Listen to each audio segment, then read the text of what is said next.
ચીનના A2 રોબોટે 106 kilometre ચાલીને Guinness record બનાવ્યો. ચીનના A2 નામના માનવીય રોબોટે સૌને ફરી એકવાર હેરાન કર્યા.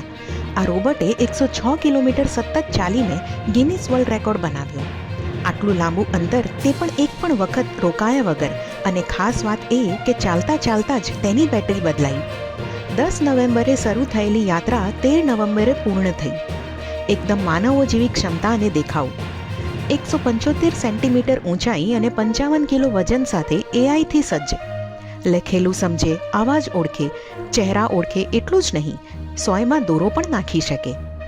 રોબોટે શેરીઓ, પુલો, પાર્ક, ઢાળવાળા રસ્તા બધા પડકારો પાર કર્યા. યાત્રા પૂરી થયા પછી રોબોટે મજાકમાં કહ્યું, હવે મને નવા જૂતા જોઈએ. એજી બોટ કંપની કહે છે કે આ રોબોટ તાકાત, બેટરી, બેલેન્સ દરેક રીતે હ્યુમન લેવલ સુધી પહોંચી ગયો. માત્ર એક રોબોટનો વિજય નહીં, પરંતુ ચીનની ઝડપથી આગળ વધતી રોબોટ ટેકનોલોજીનો પુરાવો. ભવિષ્યમાં આવા રોબોટ્સ આપણા દૈનિક જીવનનો ભાગ બનશે એ હવે દૂર નથી.